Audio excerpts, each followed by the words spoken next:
नमस्कार.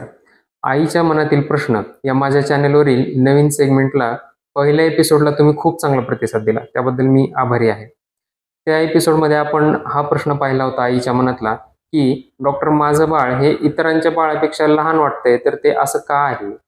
आणि त्याचं एक समाधानकारक उत्तर मी त्या एपिसोडमध्ये दिलं होतं. तुमचा जर तो एपिसोड मिस झाला असेल, तर नक्की माझ्या चॅनलवर जाऊन तो एपिसोड पहा आणि चॅनल सबस्क्राईब करायला विसरू नका. म्हणजे नवीन नोटिफिकेशन तुम्हाला मिळेल. आणि आता या भागामध्ये त्याच प्रश्नाचा एक भाग म्हणून आपण आईच्या मनातला दुसरा प्रश्न पाहणार आहोत. तर आता कोणता आहे आईच्या मनातील हा दुसरा प्रश्न? तर हा पहा. डॉक्टर, माझं बाळ 6 महिन्याचं झालंय, तर आता त्याला वरच्या जेवणामध्ये काय काय देऊ? फळं, बिस्किट, नॉनव्हेजचं सूप किंवा वरचं दूध, पावडरचं दूध असं दिलं तर चालेल का?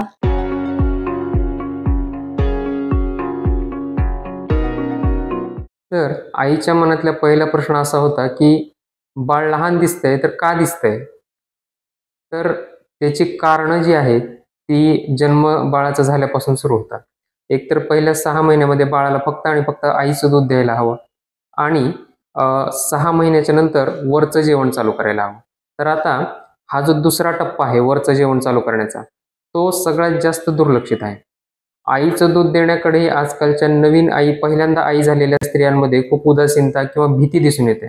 त्याबद्दल आपण या आईच्या मनातील प्रश्नाच्या एका वेगळ्या सेगमेंटवर सविस्तर बोलणार आहोत, स्तनपानाबद्दल. आता या सेगमेंटमध्ये आपण बोलणार आहोत विनिंग बद्दल, म्हणजेच 6 महिन्याला कोणतं जेवण चालू करावं किंवा काय चालू करावं याबद्दल आपण या सेगमेंटमध्ये बोलणार आहोत. तर पहिला प्रश्न जो होता आईच्या मनातला, की बाळ लहान का दिसतंय, त्याचा हाफ उत्तर असं आहे, की विनिंगच्या वेळेस ना आपण पालक जे आहेत ना ते योग्य प्रॉपर डाएट चालू करत नाहीत बाळाला. बऱ्याच वेळा विनिंग हा जो पार्ट आहे, विनिंग याचा अर्थ असा, की बाळ 6 महिन्याचं होईपर्यंत जे बाळाला फक्त आईचं दूध चालू असतं. 6 महिन्याच्या झाल्यानंतर बाळ त्याला वरचं जेवण किंवा वरचा आहार टप्प्याटप्प्याने चालू करणं आईच्या दुधाबरोबरच, याला म्हणायचं विनिंग वैद्यकीय भाषेमध्ये. तर ही विनिंग जी आहे ना, याला पालक खूप लाईटली घेतात. होतं काय, की बाळ 6 महिन्याचं होत आलं, की इतर स्त्रियांचा सल्ला घेतला जातो. मुळात त्या स्त्रियांनाही किती माहिती असते हे माहिती नसतं. मग जुन्या वयस्कर स्त्रिया किंवा मैत्रिणी, आजूबाजूचे लोक किंवा झालंच तर मग टीव्हीवरच्या जाहिराती यांचा आधार घेऊन मग बाळाला वरचं जेवण किंवा मोस्ट ऑफ द केसेसमध्ये पावडरचा फॉर्म्युला चालू केला जातो वेगवेगळ्या प्रकारचा, आणि तिथंच सगळ्यात मोठी चूक होते. हे जे वरचं जेवण चालू करण्यासाठी डॉक्टरांचा सल्ला न घेता मनानेच चालू केलेल्या गोष्टी ज्या असतात ना, त्यामुळे बाळाची वेट गेन प्रॉपर होत नाही. विनिंग म्हणजेच वरचं जेवण 6 महिन्याला चालू करणं हा वैद्यकीय सल्ला घेऊन चालू करण्याचा विषय आहे आणि तोच सगळ्यात जास्त दुर्लक्षला जातो आणि त्याचं मग पडसाद जे आहे ते बाळाच्या वजनावर दिसतात. 6 महिन्यानंतर प्रॉपर वेट गेन बाळांची होत नाही आणि मग बाळाला लहान दिसायला लागतात. त्यामुळं सांगायचं एवढंच आहे, की वरचं जेवण चालू करणं हे डॉक्टरांच्या सल्ल्यानेच केलं पाहिजे. जेव्हा तुमचं बाळ 5.5 महिन्याचं होईल, तेव्हा तुमच्या बालरोग तज्ञांकडे जा. तुम्ही माझाही सल्ला घेऊ शकता.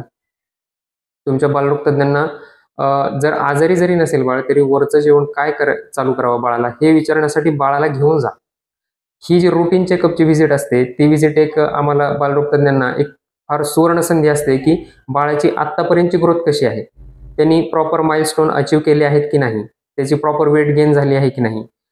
ग्रोथ चार्ट नावाच्या चार्टवर आम्हाला त्याचा हेड सर्कम्फरन्स म्हणजेच डोक्याचा घेर, छातीचा घेर, त्यानंतर उंची, वजन हे सर्व प्लॉट करून त्या बाळाची वाढ मोजता येते. मग त्या बाळाची वाढ प्रॉपर आहे की नाही हे देखील ॲसेस करता येतं.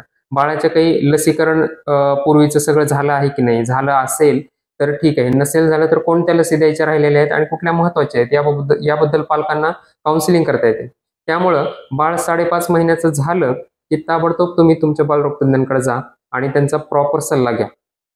वरचं जेवण चालू करण्यासंबंधी सुद्धा त्याच व्हिजिटमध्ये तुम्ही लसीकरणाच्या अडचणी विचारू शकता किंवा बाळाच्या वाढीबद्दल त्यांचं मार्गदर्शन घेऊ शकता. पण 5.5 महिने हा जो वयाचा टप्पा आहे बाळाचा, तर तो फार महत्त्वाचा आहे त्याच्या पुढच्या वाढीसाठी. त्यामुळे 5.5 महिन्याला बालरोग तज्ञांना भेटायचं टाळू नका. आवर्जून बालरोग तज्ञांकडे जा. आता विनिंग हा जो प्रकार आहे, वरचं जेवण चालू करणं, हा प्रॉपर डॉक्टरांच्या सल्ल्यानेच घेतला पाहिजे. 6 महिने झाले की असं होतं की वरचा पावडर फॉर्म्युला अगोदर दुकानातून कोणाचाही सल्ला न घेता आणला जातो आणि तो चालू केला जातो आणि मग 2-3 महिने हे पावडर फॉर्म्युला पाजल्यानंतर तरी सुद्धा बाळाचं वजन वाढत नाही किंवा बाळ सारखं आजारी पडतंय असं वाटलं किंवा बाळ ते फॉर्म्युला फिडिंगच मागते, आईचं दूध आता मागेनच झालंय असं झालं की मग उशिरा येतात डॉक्टरांकडे. पण अशा वेळी वरचं जेवण चालू करायला 3 महिने उशीर झालेला असतो आणि एकदा त्या पावडर फॉर्म्युलाची बाळाला सवय लागली की मग बाळ सहजासहजी घरच्या जेवणावर शिफ्ट होत नाही. त्यामुळे 6 महिन्याला घरचंच जेवण आपल्याला चालू करायचंय. जे आपल्याला पुढचं आयुष्यभर आपल्याला बाळाला द्यायचंय ना घरचं जेवण, तेच घरचं जेवण आपल्याला 6 महिने झाले बाळाला की चालू करायचे. पण फक्त काय करायचंय ते टप्प्याटप्प्याने चालू करायचंय. आज एक पदार्थ दिलाय, उद्या दुसरा पदार्थ दिलाय, परवा वेगळाच दिलाय, असे प्रयोग नाही करायचे बाळावर. बाळाच्या आतडी हे मॅच्युअर होत आहे. आईचं दूध पचवायची फक्त आतापर्यंत सवय आहे त्यांना, पण वरचं जेवण पचवायची त्यांना सवय नाहीये, माहितीच नाहीये.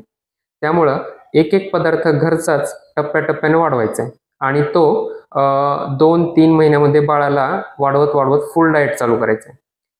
फळांचं देखील तसंच आहे. बाळ 6 महिन्याचं झालं रे झालं की लगेच मग फळं चालू करा असं नाही. फळं सुद्धा टप्प्याटप्प्यानेच दिली पाहिजे. हळूहळू एक एक पदार्थ कसा इंट्रोड्यूस करायचा बाळाच्या डाएटमध्ये ती स्किल आहे आणि ते एक शास्त्र आहे थोडक्यात म्हणलं तरी चालेल. तर त्यामुळं मनाने कुठलेही पदार्थ बाळाला वरच्या जेवणामध्ये चालू करू नका. प्रॉपर डॉक्टरांचा, बालरोगतज्ञांचा सल्ला घ्या 5.5 महिन्याचं बाळ झाल्यानंतर आणि ते सांगतील त्याप्रमाणे टप्प्याटप्प्याने बाळाचं वरचं जेवण चालू करा. म्हणजे ऑलरेडी जी 6 महिन्यात चांगली प्रॉपर वेट गेन झालेली आहे बाळाची, ती वेट गेन पुढच्या 6 महिन्यात टिकून राहील. इव्हन आणखी चांगल्या प्रकारे होईल. आणि दुसरी एक महत्त्वाची गोष्ट अशी की पालक मी बघतो बऱ्याच वेळा काय करतात, नाश्त्याचे पदार्थ चालू करतात. पोहे, उपीट, शिरा ह्या गोष्टी ज्या आहेत ना, ह्या बाळाला खाऊ घालायच्या नाही. त्या पचायला जड असतात, त्यामुळे त्या देऊ नका. बाळाला नॉनव्हेज चारायची घाई करतात, नॉनव्हेजचं सूप द्यायची घाई करतात. पण नॉनव्हेज वगैरे ह्या गोष्टी सुद्धा इतक्या लहान बाळासाठी नाहीत बनलेल्या. त्याचप्रमाणे ड्रायफ्रूट द्यायची घाई करतात, बदाम, काजू. त्या ड्रायफ्रूट ह्या गोष्टी पोषक आहेत, पण 6, 7, 8 महिन्याच्या बाळाला ते द्यायची घाई करू नका. बाळाचं डाएट हे प्रॉपरली टप्प्याटप्प्यानेच वाढवलं पाहिजे आणि घरचं जेवणच दिलं पाहिजे, पण तेही डॉक्टरांच्या सल्ल्यानं. त्यामुळं विनिंग हा जो विषय आहे तो 10 मिनिटात, 5 मिनिटात सांगून होणारा नाहीये. तर तो प्रॉपरली एक्सप्लेन केला तरच कळण्यासारखा आहे. शेवटी सांगेल सारांश एवढाच की बाळाला 6 महिन्याला मनाने काहीही चालू करू नका. टीव्हीवरच्या जाहिराती बघून चालू करू नका. त्याचप्रमाणे आजूबाजूच्या बायका किंवा घरातल्या ऑलरेडी लहान मुलं असलेल्या बायका त्यांना विचारून चालू करू नका. बालरोग तज्ज्ञांना विचारून वरचं जेवण चालू करा. वरच्या जेवणामध्ये घरच्याच जेवणातले पदार्थ टप्प्याटप्प्याने वाढवायचे आहेत. पुढचा महत्त्वाची गोष्ट म्हणजे जरी घरचं जेवण चालू केलं तरी देखील डॉक्टरांनी दिलेले टॉनिक सुद्धा त्याबरोबर चालू ठेवायचे आहेत, ते सप्लिमेंटरी असतात. पुढचं असं की नॉनव्हेज द्यायची घाई करू नका बाळाला, ड्रायफ्रुट्स द्यायची घाई करू नका आणि सगळ्यात महत्त्वाचं नाश्त्याचे पदार्थ हे बाळाचं जेवण नाहीये. पोहे, उपीट, शिरा ते देऊ नका. आणि सगळ्यात शेवटी पण सगळ्यात जास्त महत्त्वाचं बेकरी आयटम्स म्हणजे बिस्किटं, चहा हे जे प्रकार आहेत ते बाळासाठी बनलेले नाहीत. 2 वर्षाचं होईपर्यंत तरी बाळाला बिस्किटं, चहा यासारखे पदार्थ देऊ नका. बाकी प्रॉपर मग घरचं जेवण द्यायचं कुठलं हे मात्र डॉक्टरांना भेटूनच त्यांना विचारून घ्या. केवळ एक व्हिडिओमध्ये जर हे सगळं गोष्टी सांगितल्या तर तुम्ही डॉक्टरांकडे जायचा कंटाळा करणार आणि तुमच्या बाळाची आत्तापर्यंत झालेली वाढ मोजण्याची जी सुवर्ण संधी डॉक्टरांना मिळणार आहे ती हुकेल. त्यामुळं तुमच्या बाळाला वरचं जेवण जर प्रॉपर चालू केलं तर त्याचं वजन देखील प्रॉपर वाढेल आणि ते वरचं जेवण, घरचंच जेवण कसं चालू करायचं हे विचारण्यासाठी तुमच्या बालरोग तज्ज्ञांकडे नक्की जा. धन्यवाद.